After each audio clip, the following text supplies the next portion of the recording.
नमस्कार साथियों, आपका हार्दिक स्वागत है हमारे YouTube चैनल पर। आज हम आपको एक ऐसे पर्व के बारे में बताएंगे जो न सिर्फ धार्मिक आस्था से जुड़ा है बल्कि प्राकृतिक प्रेम और सौंदर्य का उत्सव भी है। जी हाँ, हम बात कर रहे हैं हरियाली तीज की।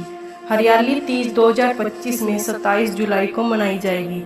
यह पर्व श्रावण मास के शुक्ल पक्ष की तृतीय तिथि को आता है।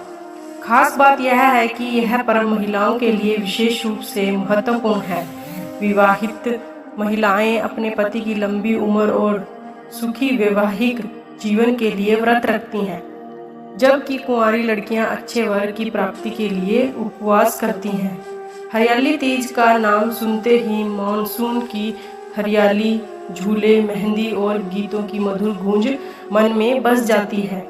यह पर्व केवल धार्मिक नहीं बल्कि सांस्कृतिक उत्सव भी है, जिसमें प्राकृतिक प्रेम और पारंपरिक लोक जीवन की झलक मिलती है। पौराणिक मान्यता के अनुसार हरियाली तीज के दिन भगवान शिव और माता पार्वती का पुनर्मिलन हुआ था। देवी पार्वती ने भगवान शिव को पति रूप में प्राप्त करने के लिए कठोर तपस्या की थी। इस तपस्या से प्रसन्न होकर शिव जी ने उन्हें पत्नी रूप में स्वीकार किया। इस घटना को प्रेम, तपस्या और समर्पण की सर्वोच्च मिसाल के रूप में देखा जाता है। इसी कारण इस दिन शिव पार्वती की पूजा विशेष रूप से की जाती है। तीज का नाम हरियाली इसलिए पड़ा क्योंकि यह सावन माह में आता है, जब चारों ओर हरियाली छाई होती है।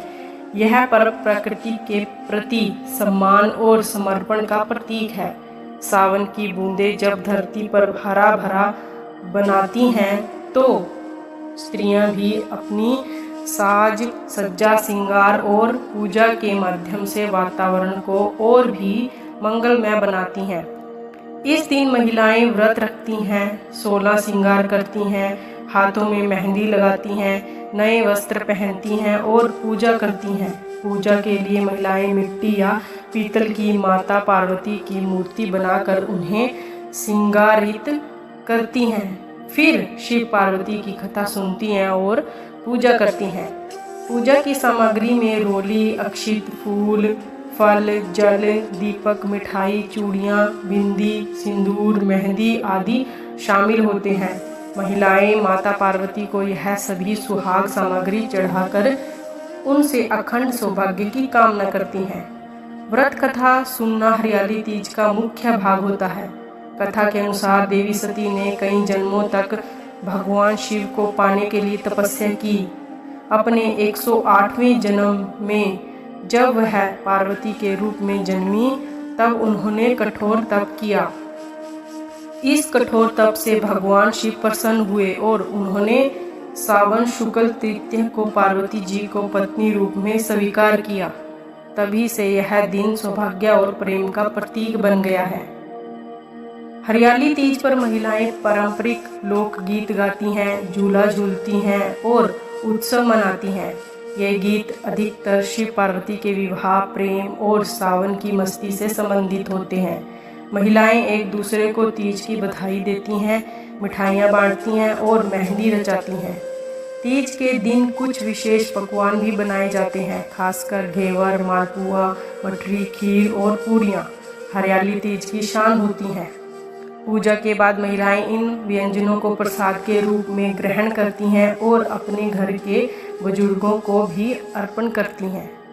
हरियाली तीज पूरे भारत में अलग अलग रूपों में मनाई जाती है। जैसे राजस्थान के जयपुर शहर में तीज महोत्सव अत्यंत प्रसिद्ध है, जहां सजी हुई तीज माता की झांकी और शोभा यात्रा निकाली जाती है। इनमें हाथी, ऊंट और घोड़े सजाए जाते हैं। लोक कलाकार नृत्य करते हैं और हजारों लोग भाग लेते हैं।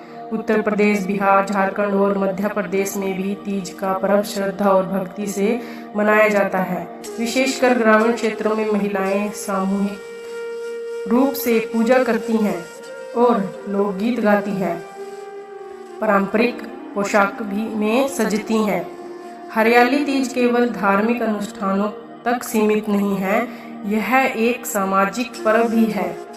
यह स्त्रियों को एक मंच देता है जहां वे मिलजुल कर समय बिताती हैं, अपने सुख दुख साझा करती हैं और एक दूसरे को प्रेरणा देती हैं। साथ ही यह पर्व पारिवारिक एकता, प्रेम और सामंजस्य को भी मजबूत करता है। पर्यावरण की दृष्टि से भी हरियाली तीज अत्यंत महत्वपूर्ण है। यह हमें प्रकृति से प्रेम करना सिखाता है। सावन के महीने में वर्षा के जल से पृथ्वी हरी भरी हो जाती है और तीज उसी हरियाली का उत्सव है। आज के समय में जब शहरीकरण और व्यस्त जीवन शैली ने परंपराओं को पीछे छोड़ दिया है, ऐसे में हरियाली तीज हमें हमारी जड़ों से जोड़ने का काम करती है। यह पर्व नारी शक्ति, प्रकृति और परमात्मा के बीच के रिश्ते को पुनः स्मरण कराता है। हरियाली तीज एक ऐसा पर्व है जिसमें अध्यात्म भी है, संस्कृति भी है, प्रेम भी है और प्रकृति के प्रति कृतज्ञता भी है। यह पर्व हमें बताता है कि जीवन में भक्ति, प्रेम और संयम से ही सौभाग्य प्राप्त होता है। तो दोस्तों, यदि आप विवाहित हैं तो इस बार हरियाली तीज के व्रत को श्रद्धा और विश्वास से कीजिए, और यदि अविवाहित हैं तो भी इस व्रत को ईश्वर से उत्तम जीवन साथी की प्रार्थना करने के साथ कीजिए। सबसे महत्वपूर्ण बात यह है कि हम इस दिन अपनी संस्कृति, अपने परिवार और प्रकृति से प्रेम करें और उसे सम्मान दें। वीडियो के अंत में आप सभी दर्शकों से अनुरोध है कि यदि आपको यह जानकारी उपयोगी लगी हो तो कृपया इस वीडियो को लाइक करें, अपने परिवार और मित्रों के साथ साझा करें और हमारे चैनल को सब्सक्राइब करना न भूलें। साथ ही कमेंट करके बताइए कि क्या आपने कभी हरियाली तीज का व्रत किया है या इसके कोई विशेष अनुभव है। जय माता पार्वती, हर हर महादेव।